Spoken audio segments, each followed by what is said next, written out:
Hello, hello, hello. Good morning. Welcome to Cars and Coffee with Kenny Brown Show. We are simulcasting live on both the Kenny Brown Performance Facebook page and as well as the Kenny Brown Performance YouTube channel. So many of you are joining us from both locations or one or the other. We welcome you. Today we have a great lineup. We have Donald Farr, Mustang author, writer, and editor extraordinaire.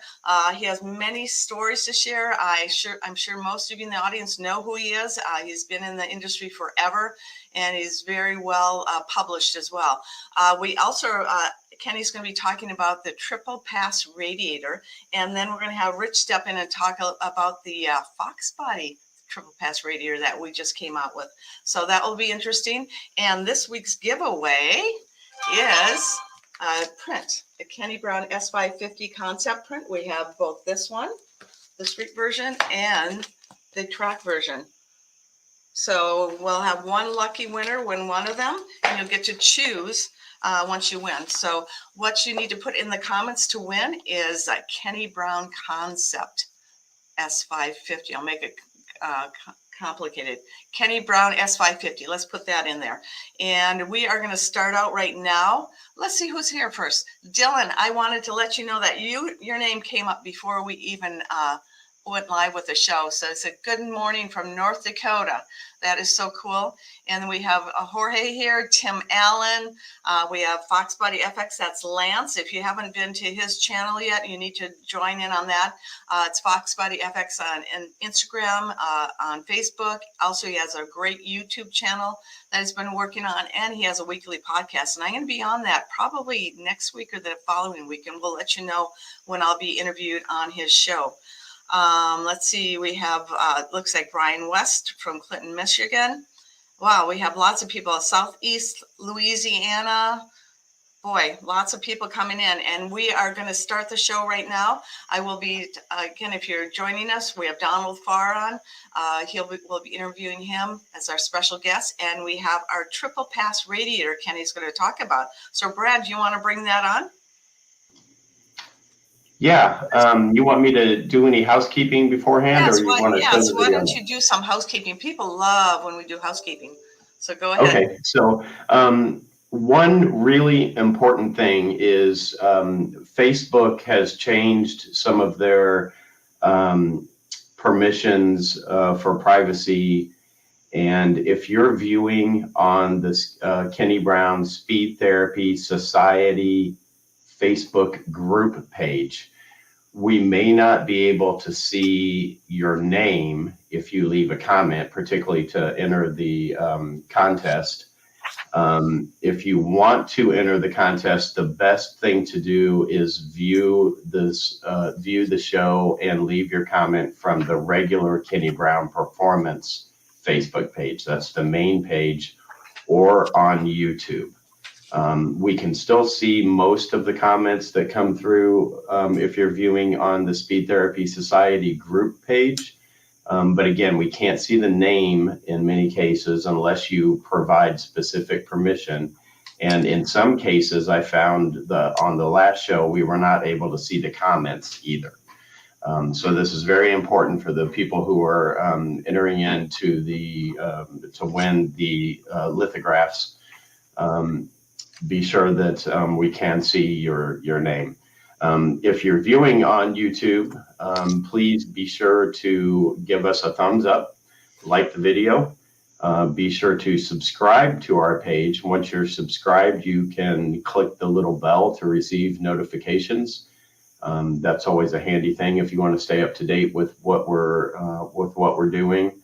If you're viewing on Facebook, Kenny used to love the heart-shaped wrenches, as he called them. So give us a like, give us a heart-shaped wrench. You can also share the video if you're viewing live. You can just click the share button. You can share it to your favorite group. You can share it to your own page. And so from a social media standpoint, those are all great ways to stay in touch. If you're not a member of the Kenny Brown Speed Therapy Society Facebook group, be sure that you join. It's easy. We post a lot of different things there. It's a discussion group as well. And so I think that's it. Cari, I'm going to go ahead and we're going to go to a video of Kenny talking about, this is a tech video that's on our YouTube channel, where he talks about the triple pass radiator, and then we'll bring Rich in to do a little live show and tell in the studio. All right, so here we go, folks.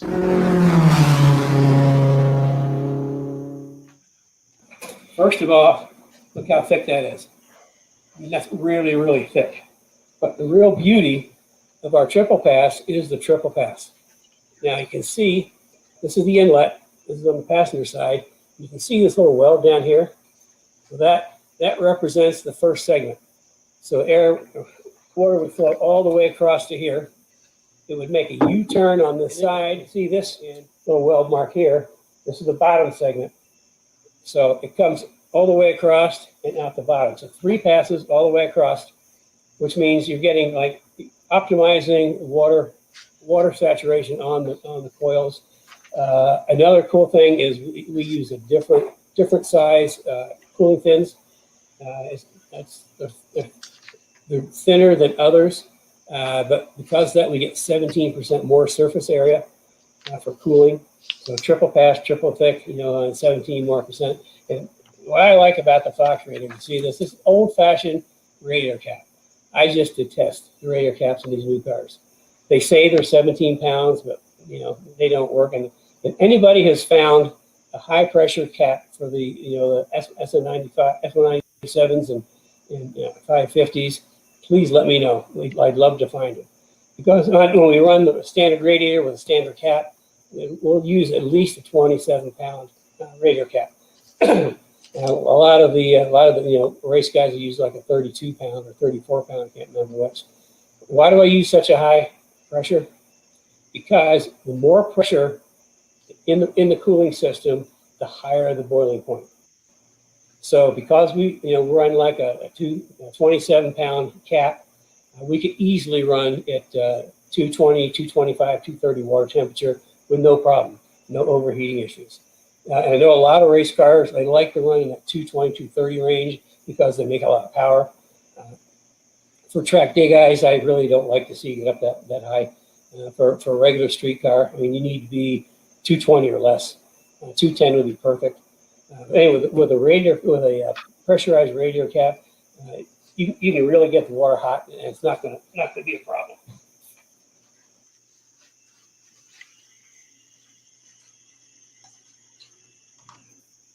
All right, there we go, folks.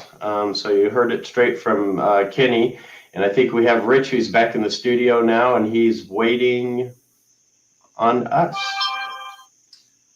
There we go. So this week we've got the triple pass 3-core radiators came in for the Fox bodies. We have our build coming in end of the month for for Brian's car.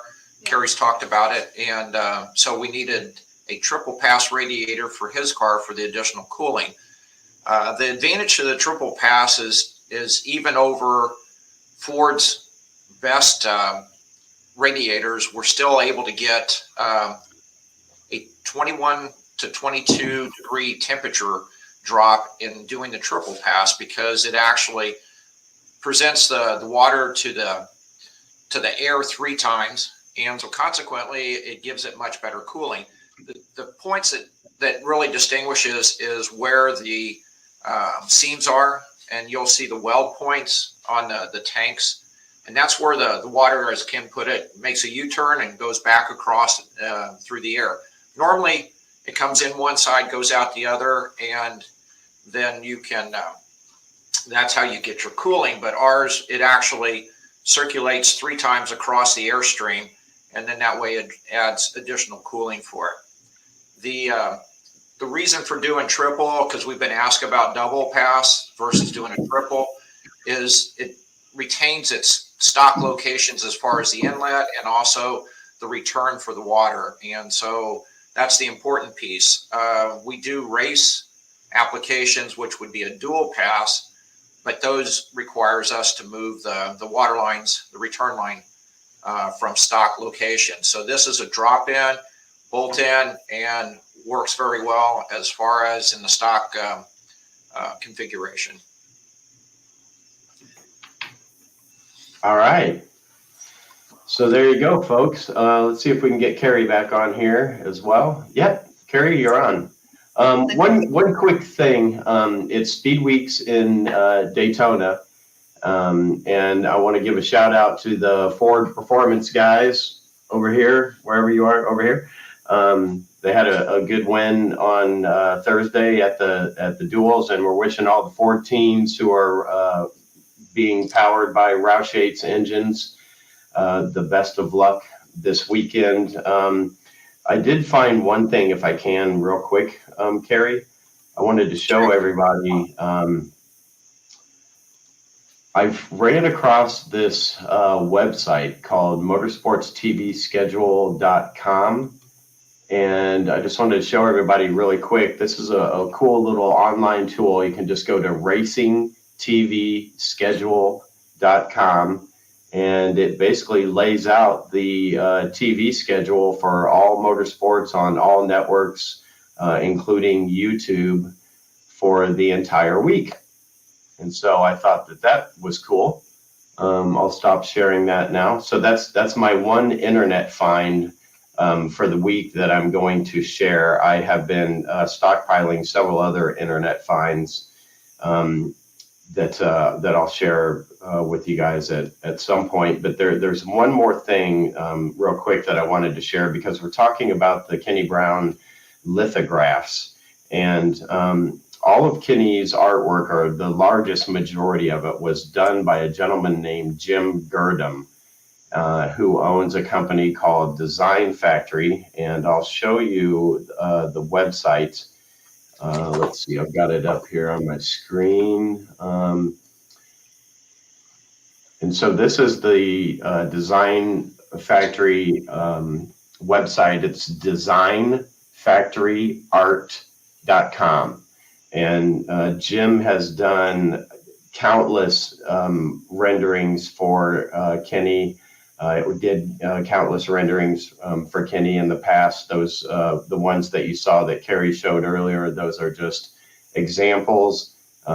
He is a brilliant artist. He loves the Mustang. He loves Ford vehicles. You can go and see all of his different art prints. You can purchase his art prints right through his website. So I'll put a link up if I can find it. Actually, I'll share a link with everybody in the comments. So if you want to visit that later, you can. So there you go, Cari. I think I'm done with my housekeeping, and you can move along from there. So I used to do the housekeeping. Now I can blame you for the boring stuff. But anyway, I wanted to talk a little bit before we get to Donald Farr. I want to talk a little bit about these concept drawings. As you see, I have them in the background. Those actually are signed by the artist and by Kenny. These latest ones, Kenny didn't sign these, but this is signed by the artist, and it's an actual print, and it's sealed in this plastic, so I don't really want to take it out. But this is his race car version. And Kenny and Jim always got together, and Kenny would tell Jim what he wanted and produce it. We did a lot of these for the SEMA cars, and this was Kenny's S550. You can get these prints on our website as well if you're interested in them. But one lucky winner, if you're just joining us, one lucky winner, this is our weekly giveaway, is one of these prints. So what you need to do is put in the comments, you need to put Kenny Brown S550, and at the end of the show, we're going to have a Donald Farr choose the lucky winner. So if you want to win one of these prints, put S550 in the comments. And it looks like we have lots of people joining us. Jeff Lucino is here. If you were here 2 weeks ago, Jeff was on, and he did a great job for us. Bob Jones is here. We also have Jorge and Bill Haney. Yay, we're glad to see you. I did see Joe Johnson, he's one of our Speed Therapy Academy people. Tom Nelson, another Speed Therapy Academy person. Wow, lots of people here today. And we have Peter Sigwart. I hope I pronounced your name correctly. And he is from Rockwell, Texas. So we're happy to see you here today as well. So let us, Greg Brown and Dylan Hawkins is here as well. So let me get on with introducing Donald. He is just an incredible goat is what I call him. Greatest of all times. He trained many of the editors that were out there. He's written numerous books. He's been a writer, an editor, and an executive editor over a number of magazines. He's going to tell us all about what he did. He also has a number of lifetime appreciation award from Ford. He also has received a lifetime appreciation from Ford and also from Lee Iacocca Award in 2012. He's been inducted into the Mustang Hall of Fame and just in 2012, and the Mustang Owners Museum Hall of Fame in 2021. So he is, let's give a great round of applause for Donald. I want you to join us, Donald, if you can. Rich? Let's see, I will add you. There we go. Yeah. Okay. Hello. How are you doing? I'm good. How are you? Thank you. Pretty darn. Thank you for that introduction. You did some research. Yes, I did. I did do some research. Well, I am one of your biggest fans. I don't know if I can be your biggest fan because you have so many fans out there. If I'm going to have you tell a little bit about what you did. How did you get started in the Mustang publication business? Well, I have to go back to probably '66 was what I call my Mustang connection. What connected me to Mustang more than any other car is when my grandfather bought a '66 GT hardtop. And I remember coming home from school that day and getting off the school bus and seeing it sitting in his driveway and, going over there thinking somebody was visiting him, but found out that he had bought it. And it was like he and my grandmother became like celebrities in our little neighborhood in the rural part of South Carolina because they were probably in their early 60s and they were driving a Mustang, a bright orange Mustang, by the way. Wow. And a GT to boot. And I was probably 13 at the time, and I wanted to go everywhere with them because I wanted to be seen in that Mustang. From then on, it was a Mustang connection to me. And when my parents decided to get me a car because I was using their Mercury Monterey for playing in bands and playing in the high school band and dating and hanging out with the guys at the Little Mint and all that stuff, they didn't have a car on the weekends, so they decided to buy me a car. And my dad started out. He was going to buy me a used car, but then he couldn't pull the trigger on that because he always said a used car is somebody else's problem. That's for sure. Yeah, so we went to the local Ford dealership. The 71s had just come out. I was a senior in high school, and my dad knew that there were probably some leftover 70s sitting in the back of the lot that he could get a deal on. And sure enough, there was a little yellow Mustang back there. It's 1970 fastback. That he wheeled and dealed and got it for me. And wow, you're a lucky guy. My goodness. I was lucky. I was, and it was all because I stayed so busy that they didn't have a car to drive on the weekends. But it had this black stripe on it. Mustang people will recognize the Boss 302 stripe. It was very similar to a Boss 302 stripe, but it started on the door. It turned out it was a dealer add-on to help dress up plain fastbacks. And first day I took it to school, I was so proud of it. And somebody asked me if it was a Boss 302. And I had no idea what a Boss 302 was. But from that point on, I found out, and I always wanted a Boss 302 from then on. And I hopped up that little Mustang and tried to make it as much as a Boss. It had a 302 two-barrel in it, so wasn't that fast. But in '74, I traded it for a Boss 302, a used Boss 302, and that led me to the Shelby American Automobile Club, and that got me involved with knowing other people who owned Mustangs, who had the same passion about Mustangs that I was gaining, and through the Shelby Club, about the same time I started dabbling in photography. Okay. And I went to one of the Shelby meets down in Georgia, and the guy who was putting it on saw me with a camera 35 millimeter camera and asked me to take pictures for him for the Mark, which was then the Shelby American Automobile Club magazine. And I sent him the pictures, and they showed up in the Mark, and I saw my name in the magazine. And so that was like, I like that. And just kept taking pictures. And through that, I met Austin Craig. Okay, we all know Austin Craig. Okay. Austin was president of the Shelby American Automobile Club at the time. And he encouraged me to in my photography, gave me a column called the Boston 302 Connection, and that kind of got me started writing about cars, and put a couple of my pictures on the cover, which was, just a thrill for me. Through that, and I got some confidence, in writing and my photography. And when I heard about a magazine and coming out of Lakeland, Florida, it was a brand new magazine by a guy named Larry Dobbs, who started a magazine called Mustang Monthly.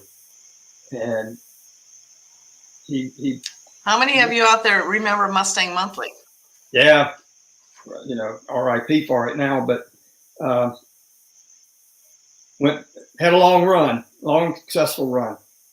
But anyway, Larry was asking if people would submit photos and stories for the magazine, and I contacted him and started doing that. And a couple of years later, he had grown the company because he also sold apparel and decals. Mustang Supply Company was his main gig, and then he kind of had the Mustang Monthly on the side, which helped him promote his own products.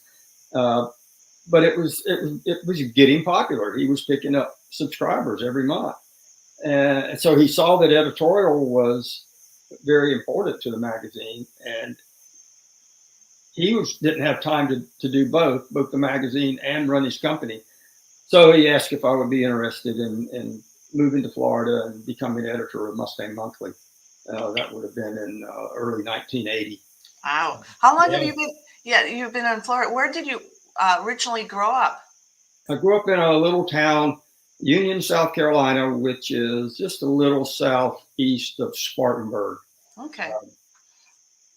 Okay, here I thought you were a Florida native. I should have known better. No. So that's very interesting. Sounds like you were in the right place at the right time, and you had the initiative to do what was needed at that time to write some stories. Yeah, I was working at my dad's feed store at the time, and certainly my initiative was to not have to go in and work 10 hours a day with grumpy old farmers and throwing around 100-pound bags of fertilizer when I weighed 120. Wow. I have a question for you. So I know that you you're an accomplished bass player as well. So what was your passion? I mean, obviously it sounds like journalism just kind of not really fell in your lap because you worked for it, but was that your passion, or did you want to be a musician, a photographer? What did you want to do with your career? Yeah, early on, well, two things happened in early 1964 that have affected me for the rest of my life. In February 64, the Beatles arrived and weren't at Sullivan. And then that made me want to drop piano lessons and play guitar. And 2 months later, the Mustang came out. And so those 2 months, two things happened that I'm still involved in Mustangs, and I'm still involved in playing guitar, bass guitar in bands. So initially, I played in garage bands and played all through high school in bands. And then I got that first Mustang, and I kind of put the bass guitar aside and followed my car passion for some 30 years. But about 20 years ago, my son wanted to play guitar, and I said, well, maybe I'll start playing again too. And that led me right back to the bass guitar and playing in bands around Lakeland. And now I play a lot of weekends with a lot of different bands. It's a lot of fun. It keeps me active. That's so cool. And I know you seem like you've kind of lived a privileged life. I mean, you're working your passions. You have a beautiful, wonderful wife, Pam, and you're playing bass one of your passions as well. I mean, my goodness. Yeah, I've been lucky. I just somehow when I found a passion, you'd run into a wall at first with cars. I thought I wanted to be a mechanic, and then I figured out I didn't have the aptitude for that. And then I actually talked to a guy about working at his parts store, and then I found out about all the numbers you had to know, and I was not good at math. So I finally stumbled into photography and writing, and it worked. That's cool. Well, you've done a wonderful job, and I know you have I'm just an incredible career. You didn't just work for Mustang Monthly. Do you want to just kind of give us a little bit of a career path from, when you started with Dobbs Publishing and where you are today? Because I know you've written many books. You've, been editor, executive editor, and you've mentored a lot of the editors that are out there right now. So, I mean, you are the GOAT. So, don't know about that, but yes. Tom Brady gets the title. Yeah, Larry hired me in 1980. We moved here in August. We waited on our son Matthew to be born till I moved down. And one of the first things we did, I didn't realize at the time when I joined Larry how tight the money situation was. He had taken out a second mortgage to start the magazine, and Wow. he was trying to make his passion work. He was entrepreneurial, and he was working on an idea that he had about a book called How to Restore Your Mustang. And I didn't realize when I came down there, I thought I was just going to be writing and doing photography. I didn't know I was going to be in and out, going up to a shop and helping restore a Mustang. But we did. I was taking pictures and cleaning valve covers and all that at the same time. Mm-hmm. And that book was very successful. It was, I think it went to the top of Motor Books Wow. bestseller list, and that helped us along a lot. And he also, I remember him gambling on a 2/3 page black and white ad for Hot Rod magazine. I forget now, it was $5,000. That was a lot of money back then. Yeah, definitely. But that was back in the days when Hot Rod had 1 million circulation too. Right. And that ad brought in a lot of money. I just remember Larry went to the post office one day, and the lady said, "Sir, you're getting so much mail. You're going to have to come around here and get this bag." It was a bag of subscriptions. Wow. And that really helped kickstart the company. And Larry had bigger ideas. We started a magazine called Car Review, which became Muscle Car Review. Later on, we bought Super Ford, started Corvette Fever, started Mopar Muscle, started Chevy Action. I think we had 10 magazines at some point. Backing up a little bit, I did my first book. We did How to Restore Your Mustang, and then we did the Mustang Recognition Guide. And I mentioned to Larry, my passion was always Boss 302s. That's what got me into the hobby. And I said, well, I'd like to do a book on Boss 302s. And he backed me up, So I did my first Boss 302 book. And is this it right here? That's it just disappeared. Version of it. That's a later version of it. Okay. I think Brad had found a picture of it, of the first one, but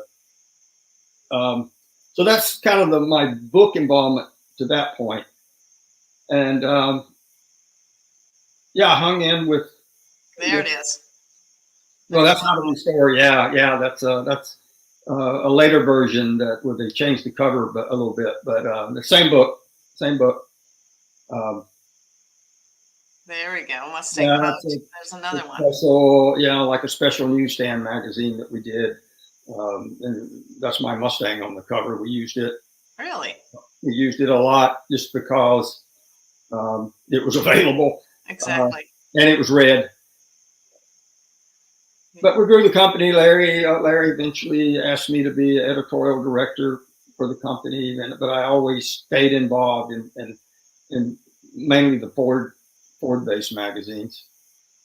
Yeah, and all these are the Mustang, the books you wrote. I mean, it's just incredible. You're prolific in the Mustang market. I mean, that's just incredible. And you said, I think, Brad, didn't you find one on eBay, one of the books? Or maybe one of his books. A lot of your books are out of circulation right now. Is that correct? Yeah, pretty much all of them are out of print. Okay. Now. The story on that was, I'll give John Clore. Do you know John Clore? Yes. Most people, everybody knows John. Yes. at Ford Performance. But John, this would have been 2010, 2011. John knew I was coming to Detroit, and he asked if I would meet him for dinner one night, and I did. And he said, I'm going to tell you something you can't tell anybody else. Ford's coming out with a new Boss 302. And I wanted to talk to you because I'm inside Ford. They had asked if I would write the launch book for what would be the 2012 Boss 302. And he said, I got to doing research, and it looks like you've already written it, talking about my old book, because they wanted to include the history of the old car. So he kind of threw it to me, which I appreciate so much, because that has done so much for my career in the last 10 years as far as books. And so I wrote the launch book for the 2012 Boss 302, which put me in touch with or connected me to motor books. So when motor books wanted to do a 50th anniversary book for the Mustang in 2014, they came to me, and I got to write. That was a great honor to be able to write that book, the history of the Mustang, 50th anniversary. And I still have to pinch myself that they asked me to do that. So kudos to John. Thank you, John. Yeah, I think we need to have John Clore on. He would be fun too. Yes. So he's just, if anybody doesn't know him, he worked for Ford for years, Ford Performance, and who else I mean, he's always kind of been in with the performance group. He worked at Auto Week for a while, and he was. That's right. Mm-hmm. Yeah, and then he was with SVT. He's got a lot of great stories about his time with SVT and John Coletti and all that. I know you have a lot of good stories, so I want you to share a couple with us if you know. But let me first ask you about Kenny. When do you remember the first time you met Kenny or did a story on him? I remember. I most certainly remember the first time I met Kenny. We didn't really get to interact very much, but it was Halloween 1987. Mustang Monthly editor Tom Corcoran. I was doing Super Ford at the time. He and I went down to Sebring because Celine was in the final race of the 1987 showroom stock season, and Steve. We had gotten to know Steve, and he said, "Hey, we're going to be racing down the road. Do you guys want to come down?" So we went down, and I remember running into Steve. We were at Sebring. You got the pits, we're up on the second level. Part of it was for the observing. And so I remember going up the steps, and Steve was coming down, and he saw us, and he said hello, and I could tell he was tense. He was nervous and tense, and so was everybody else in the Saline pits. I think Liz introduced me to Kenny, but again, we went down just to see the race. We didn't realize what was at stake at that race. They were just a few points behind in the season championship. Needed a finish. They needed to finish ahead of a Firebird, I think, was to win the championship. So the race started, and as the evening went on, somebody told me more about what was at stake. And it came down toward the end of the race. They had a chance and to win. And they also ended up last lap, one of the Celines, driven by the two ladies. I can't recall their names right now, but he had two And women Lisa. drivers. Mhm. Lisa and was one of them. But Yeah.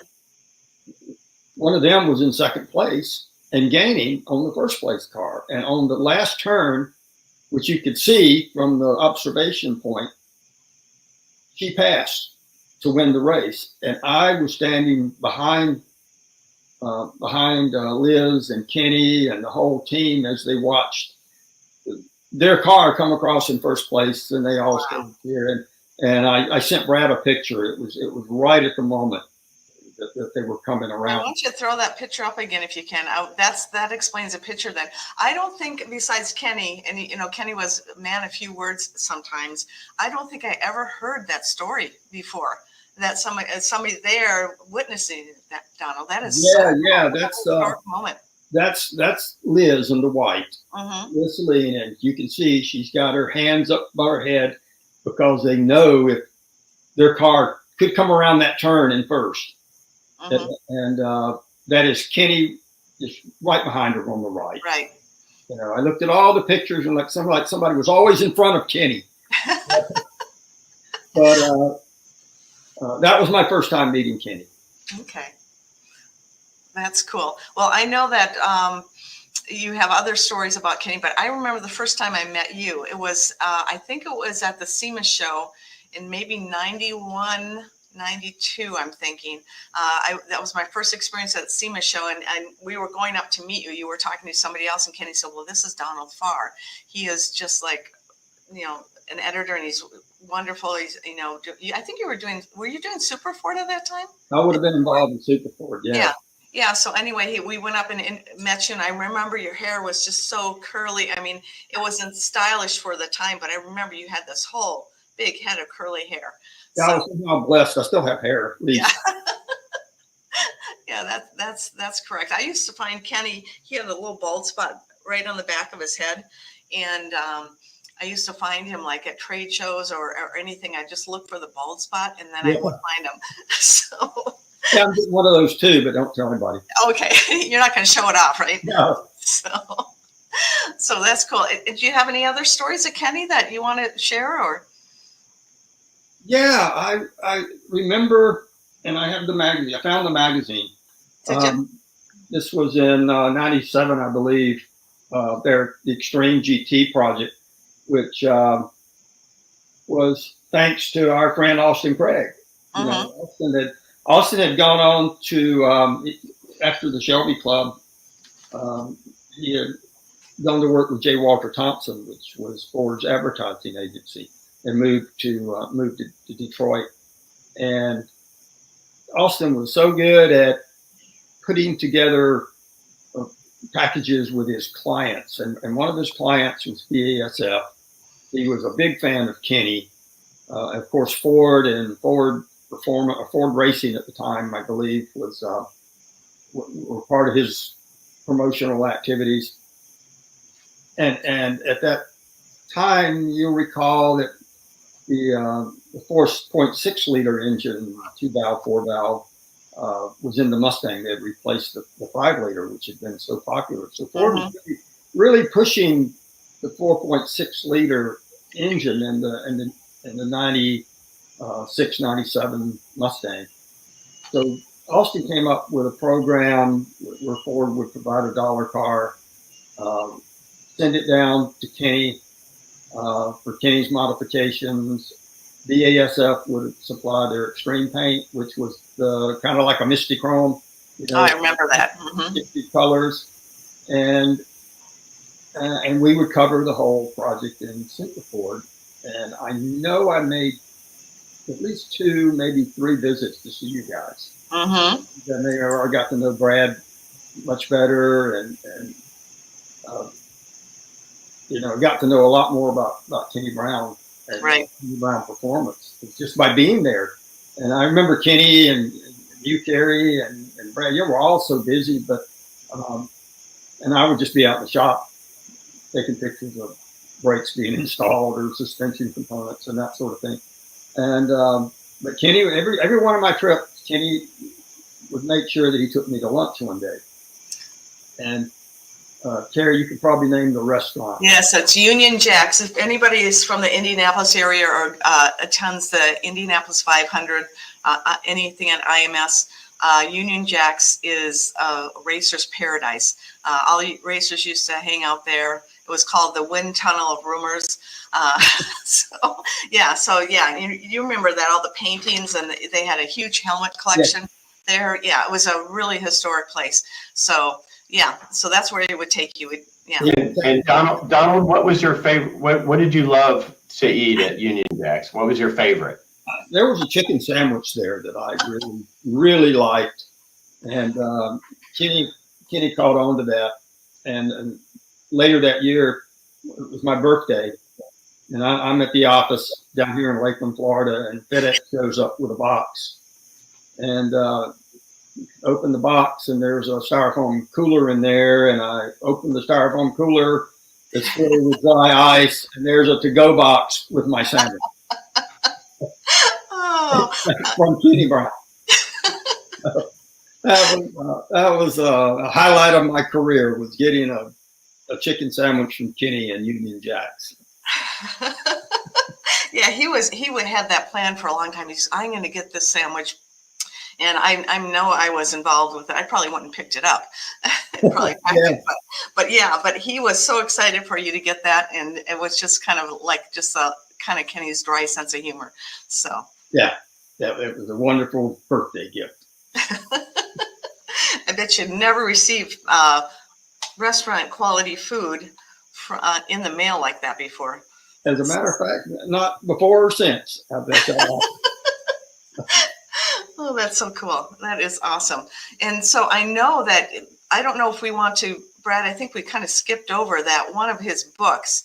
Do you want to go through some of your books that you did? Well, I don't think we've really heard, you went from Mustang Monthly, you did Super Ford, then you were the editor, executive editor of all the magazines under Dobbs. Is that correct? Yeah, that's correct. And then in 99, Larry sold the company to Peterson. Mm-hmm. It was, it was always a dream of mine to work for a company like Peterson. I didn't know it was going to come about that way. Mm-hmm. So they moved me to Mustang and Ford's magazine, and I did that. And then I left for a couple of years. I went to a new website venture called Mustang Weekly, which was probably ahead of its time. It didn't. That was before. It was back when you had to do dial up, and videos would load so slow, and we were trying to do videos, and just didn't pay. Like I said, it was probably too early for its time. But so I ended up going back. I had an opportunity to return to Mustang Monthly. It would have been around 2003, and so I did Mustang Monthly again from 2003 until, and we got bought, Prime Media and EMAP, and later, I think I left before Discovery, but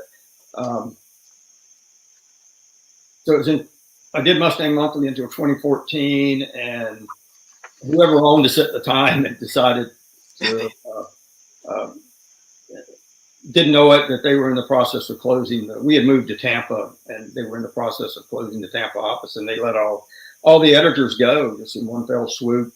And so I ended up, first time I've ever been let go from a job in my life. And it was, it was a sad day, a shocking day. But then I got a phone call that afternoon, and it was from one of the board of directors on the Mustang Club of America, who said, our editor, Mary Jean Wesche, a lot of people will know Mary Jean. Yes. Mm-hmm. Yeah, and she's retiring, and maybe you would fit. And I mean, Mary Jean was doing the magazine from an office in Lakeland. How good was that? Exactly.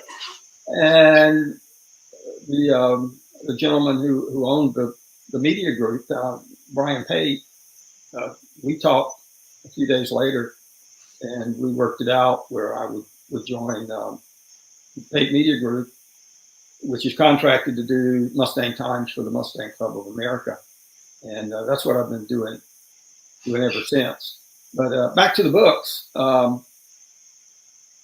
That started with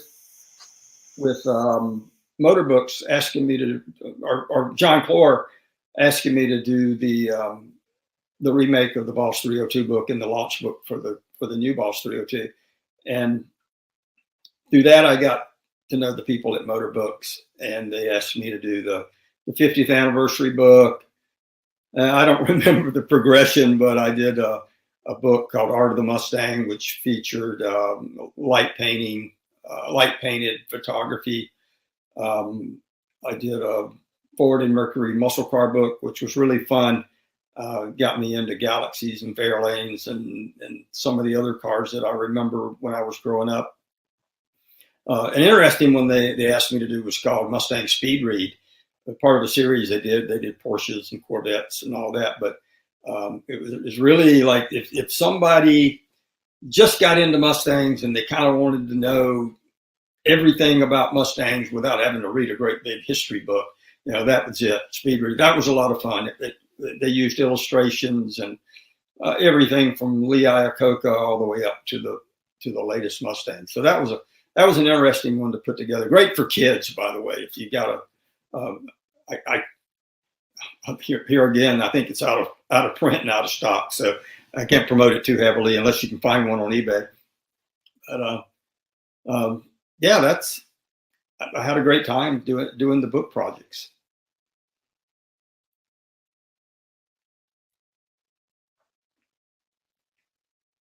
Oh, and there's yeah, and I found it pretty interesting that one of your books on eBay is selling. What book was that, Brad? For $150. So you talk about the man here.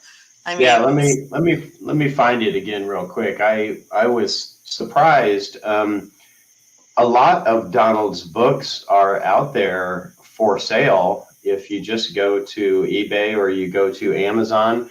Also, one of our viewers today, Eris, he posted up an early Boss book example that was on Barnes and Noble. So if you're viewing, he's on the Kenny Brown Facebook page. He did post a link to the Barnes and Noble page where they have the Boss Mustang book available. But I'll show you. I did find, well, actually, I'll have to go back and locate it. But there was a book for sale, and so here it is right here. I'll show it to you.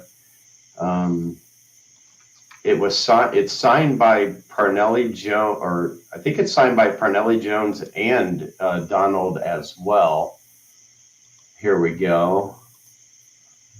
And so here's a copy here's a link to it on eBay. It's currently at $195. There's a picture of Parnelli signing the book right there. And so that's it right there. Pretty cool. Yeah. Now I know who that is. That's my buddy John Schultz from Southern California. He bought some books from me and knew Parnelli, who's also in Southern California. So I signed them, and then he took them over to Parnelli to sign. So that's to have both signatures is significant. But I don't really get my name Parnelli, but. Yeah, John's a really cool guy. He runs a Mustang club, I think, down in Southern California. Is that right? Yeah, Beach City Mustang Club. Okay, yeah. So he's a cool. Okay, I just received something from Rich on the Speed Read Mustang. It's in paperback and it's still available. It's in stock, and I'm trying to figure out where this is on. It's on Amazon. So, but you can still get that book, Donald, and I might get that for my kids, for my grandkids. I think that'd be great. Yeah, so just little snippets of Mustang history and tells the story. Mm-hmm. So that is just awesome. I love that. And the other thing is you've received so many awards throughout the years too. I mean, this just tells about your character and how accomplished you are. I mean, so first of all, it's the first award you got was from Ford. Is that correct? Yeah, yeah, that was, and all this also means I'm old. You know, I've been around a long time. Yeah, they surprised me out at the Mid America Shelby meet. I guess it was around 2011 with a Lifetime Achievement Award. That's incredible. From Ford, which was the Mustang Lifetime Achievement. It was tied into Mustang and Team Mustang. It was from Team Mustang, so Okay. that was really cool. That same year, up at there used to be National Park Depot. They used to put on a show up at Silver Springs here in Florida, and they surprised me at the award presentation. In fact, Rick Schmidt from National Parks Depot had he knew I would kind of sneak out on Sundays and head back home, and he said, "I need you to stick around for the awards." And he gave me the Lee. He presented me with the Lee Iacocca award, so that was special. And later that year, the Mustang Club of America invited me into their Hall of Fame. So all those three things happened in the same year, which was remarkable. Yeah. And I appreciate the recognition. Well, you deserve it. Like I said, you're the Mustang, you're a goat in the Mustang community. So I have something, I want to just take a break for a moment. We're going to be, if you have any questions for Donald, please put them in the chat. And also, why don't we give him some thumbs up or comments, just to let him know how much you're enjoying this show with him. And I wanted to also take a break because we are going to be giving away our weekly Cars and Coffee giveaway, and you will be, let me put myself on full screen here. There we go. So we will be giving away one of these. This is Kenny Brown's S550 concept car. This is his street car. And then here is the race car. And these were drawn by Jim Gurton. Kenny worked with Jim Gurton quite a bit. They are signed by Jim and numbered, so they are prints. And you can, if you don't win it, you can also order it on our website. But all you need to do in the comments is put Kenny Brown S550, and then at the end of the program, we're going to have Donald pick the winner. So we'll be going for that. Donald, I have a couple more questions for you. So can you tell me a little bit about the Mustang Club of America? I know we have a big 60th anniversary event coming up. Yes, we do, and the Mustang Club of America recently announced that they will be holding the 60th anniversary celebration at Barber Motorsport Park near Birmingham, Alabama. Some people remember some other anniversary events there. So 45th, I think. I believe so. I believe the 45th Mustang anniversary there, a Mustang Club of America anniversary was there. Beautiful track. Beautiful facility for a car show, as well as open track, which they'll be having there. And I believe it's the first weekend in April of next year, 2024. Okay, so right around the Mustang Day then. So yeah, I've got to assume that maybe the actual anniversary, it'll be like the weekend before the anniversary. Okay. The track may already have an event. I don't. But it's still close enough. Yeah. That's for sure. I have one more question for you about the 650 and what do you think about the 650 and where the Mustang is heading? Do you have any comments on that? Well, I'm glad to see it's still with us. Glad to see that it's still got a V8 and gasoline powered V8, I should say too. More horsepower than ever for the GT. The Dark Horse even has more power. I found it interesting. I was invited up to the introduction in Detroit, and I found it interesting how they seem to be moving Mustang more toward the future than toward us old guys. Instead of using one of the old names, Mark Warner Boss, they come up with a new name, Dark Horse, for their really high performance model. And during the whole introduction, the music was modern. I didn't hear Mustang Sally once and all of that. So you know, they're trying to move to a new generation, and that's what they've got to do. They've got to get another generation of Mustang buyers out there. Even though, you know, those of us who grew up with the Mustang are still going to buy it. They're moving toward the future. Yeah, it's just, I'm happy they're moving on, and that it is, you know, gas powered for a while longer. So, Brad, do you have any questions right now? No, I can't think of any. We did have one question from a viewer, a gentleman named Peter Sigwart.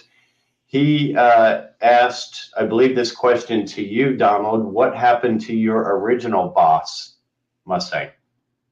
Well, gosh, I bought that off a used car lot in '74, and then I can show you. While we weren't, you kind of had me off screen there. I found a copy of my original Boss 302 book,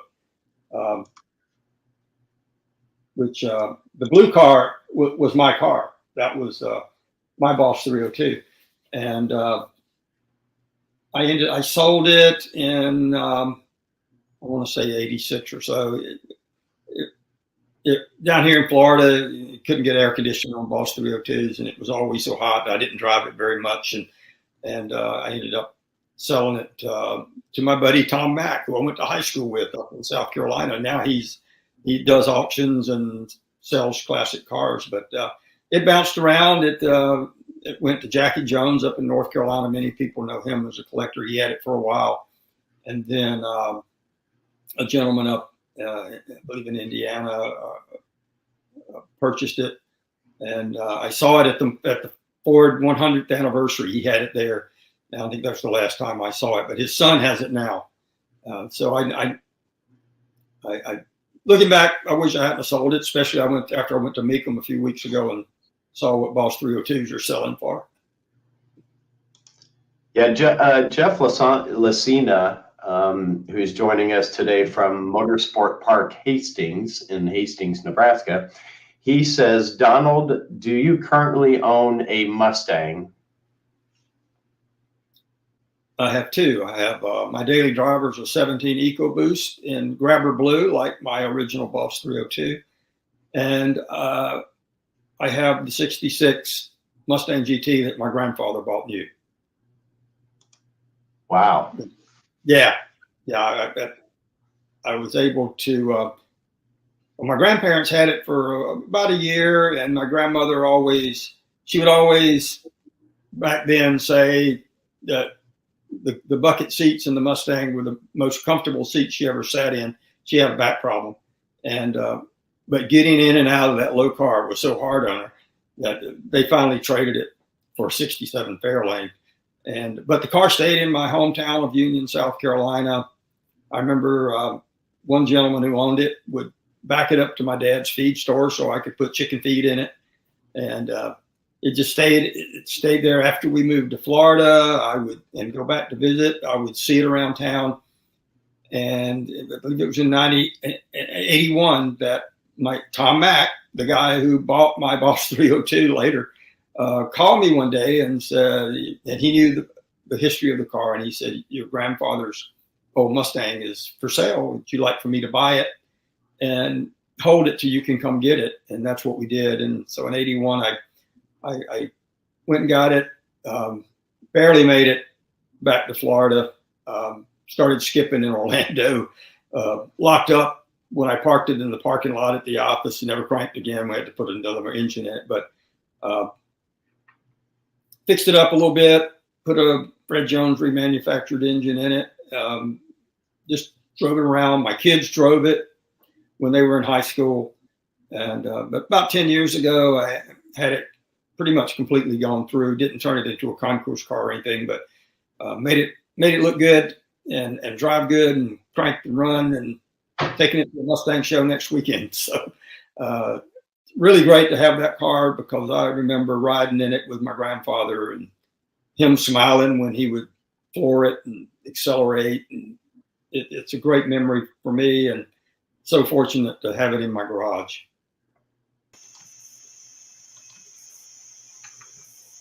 I am just kind of figuring out how many people already signed up for the to win the weekly sweepstakes. I don't know if it's a sweepstakes. But have you counted them? I came up with 16 people, I think, total so far.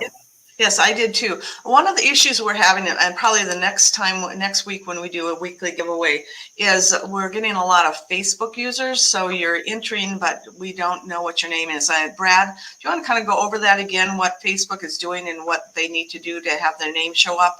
So they can win?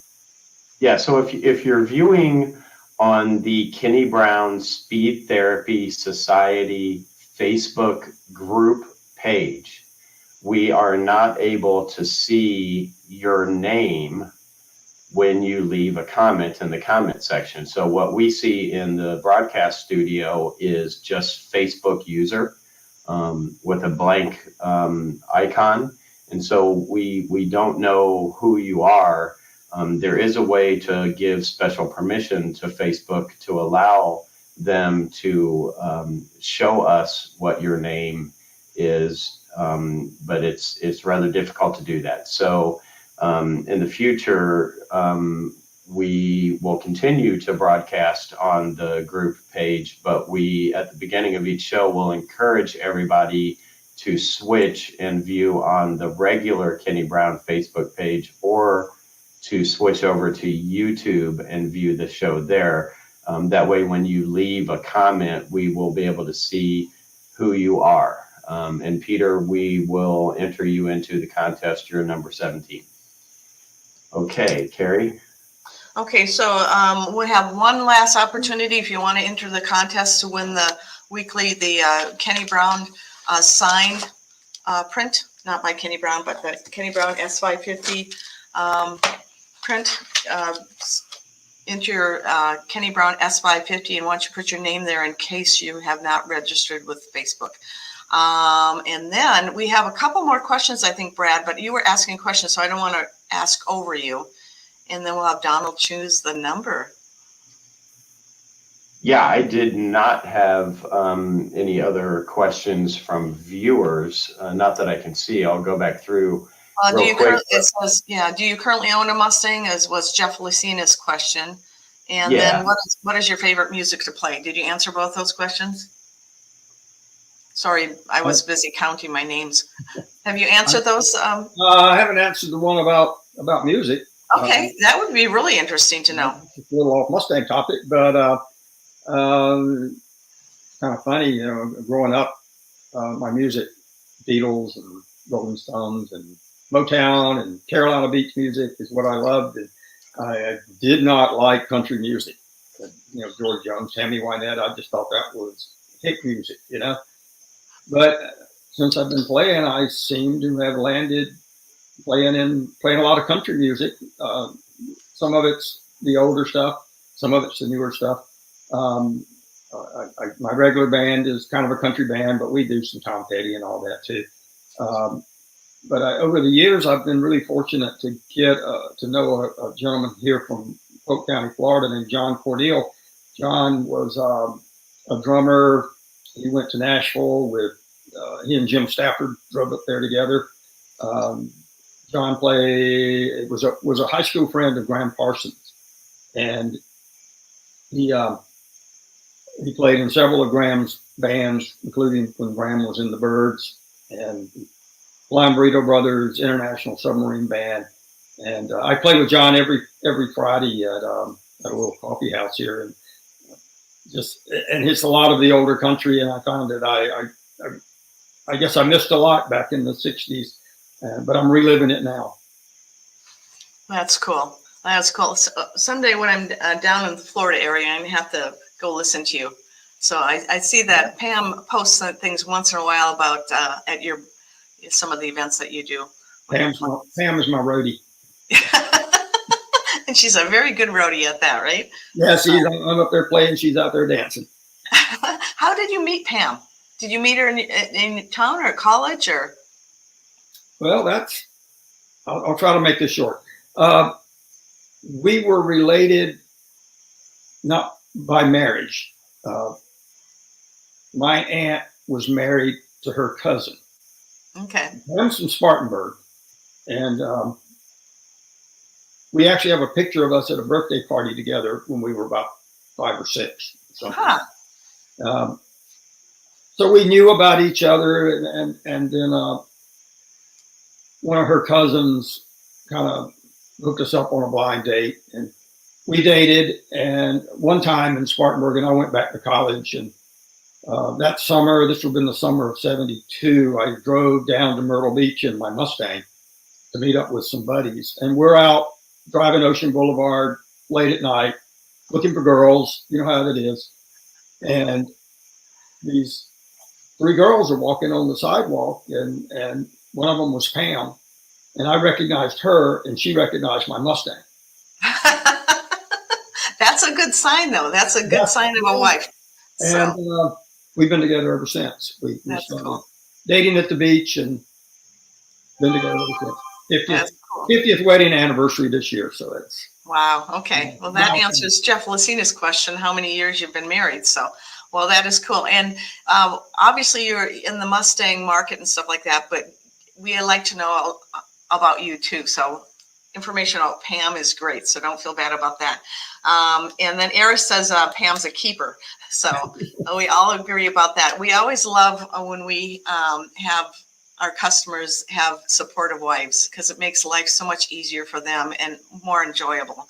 So yeah, you know, when Larry Dobbs called me to move to Florida, she could have easily said, "Oh, my family's here. It's a big risk."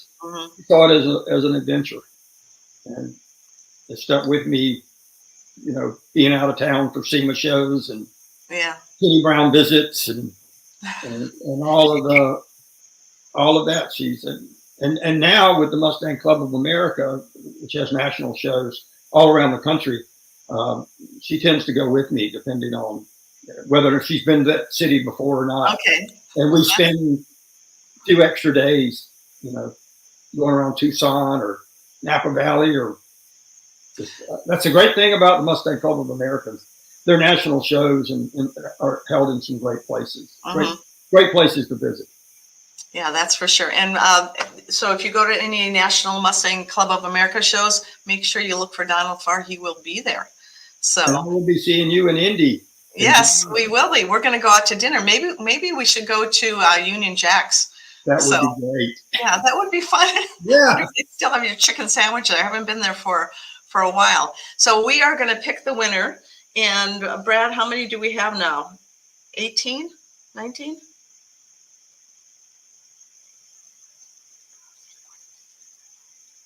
20. So why don't you pick a number between 1 and 20?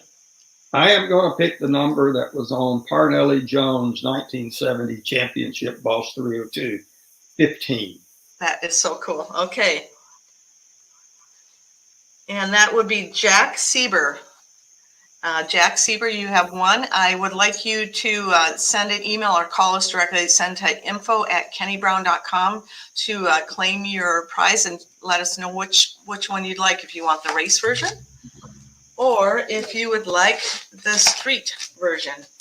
So that's what your choice is. We need to get your address and your contact information. So send it to info@kennybrown.com. And we may already have your information too, but please send it to info@kennybrown.com and we will get this off to you. Well, it has been just a pleasure having you on here, Donald. It's been a while since I've talked to you for a while. So I guess we talked about 3 or 4 months ago, but it's been a pleasure having you on. And I know everybody else has enjoyed having you too. We've had a good audience here listening to you and taking notes on what you're saying. So anyway, Brad, do you have any other closing comments? Or no, I don't. How about you, Donald? Oh, just thank you for having me on. Thank you everybody for coming on to listen to my ramblings about my history. It's been a long, fun ride. Still doing it though. Yep, you are. You're still doing it. You're staying busy. And then check in with the Mustang Club of America, and Mustang Times is, I guess really it's the last of the print magazines. We're still doing print magazines. Yeah, it is. It's great. And you've done like a number of stories on Kenny Brown cars, and you did a wonderful tribute to Kenny. And I want to thank you from the bottom of my heart. That was wonderful. It was heartfelt. So he was one of my good friends. Yeah, I know. I know. Well, he was one of my good friends too, believe it or not. Donald, they are, we have this thing in Daytona that's been happening for the past few years. It's called Mustangs at Daytona, I believe. Yes. Familiar with it, yes. Yeah, so they traditionally have done it at the Harley Davidson complex, Destination Daytona, which is actually in Ormond Beach. But this year they've moved, or they are moving to the Daytona International Speedway. So I don't know if that's something you're planning on coming over for that. Be sure to reach out to me so we can go to dinner. Oh, okay. Yeah, if you're there, I'll try to make it, as long as I don't have any band gigs. Yeah, I know that last year, we're sort of a quasi-sponsor of that event, but last year Steve Turner was here, and we also saw Michael Acosta was here as well. With he's got a new GT 500, I think, that he just bought. So we saw several old friends from the Tampa office, and so if you're planning on coming this year, I'd love to get together with you. I'm sure I'll be there both days. Okay, well, that gives me an incentive to come over, to get to hang out with you a bit. Yeah. And we just one more comment. We have Eris has just mentioned that get involved with the Mustang Club of America, and I was remiss not to ask this information from you, Donald. How can they get sign up? I mean, how much do you know how much the club membership is, and Mustang Times? How do they get that? Because that is a great publication. You've done wonderful things with that. Thank you. Yeah, thank you, Eris. I know Eris from. He's a South Carolinian too, so we cool. share that. You can join the Mustang Club of America. The website is mustang.org. It's pretty easy to remember. Three different ways, 3 different memberships. One is just your basic membership, and I believe it's $35 for a digital membership. You get the digital Mustang Times. Okay. And then $50 is the standard membership, which gets you the printed copy of the magazine. Okay. So that's a pretty good deal. You get member club and the discounts involved there, and go to the national shows, and you get a print magazine every month. Yeah, I mean that's an incredible value. So I think Brad just put it up, the Mustang Club of America. He put the Mustang.org up. So if you want to check out a little bit more about Mustang Club of America or MCA, go there. And the Mustang Times is worth it. I mean, Mary Jean did a great job, and you're just continuing on that legacy and doing a great job as well. So we really appreciate what you're doing, and the Mustang Club of America. I mean, it wasn't for them, there won't be all these, groups of Mustang lovers coming together. So yeah, the MCA has promoted, preserved the Mustang for 45 years now. I joined in '77, so I've been familiar with them for a long time, and they do a wonderful job of promoting the Mustang, old ones, new ones, and go to their shows and you'll see some gorgeous cars. Yeah, I mean, they're wonderful shows. So while we are running a little bit over, so we are going to say goodbye to you, Donald, and thank you again. And we may have you on another time if you're interested. So it was great. Many comments. I don't know if you can see the comments, but many people are thanking you and thank you for sharing your story. So thank you all. Okay, we will talk with you later. Take care, everybody. We'll see you next week.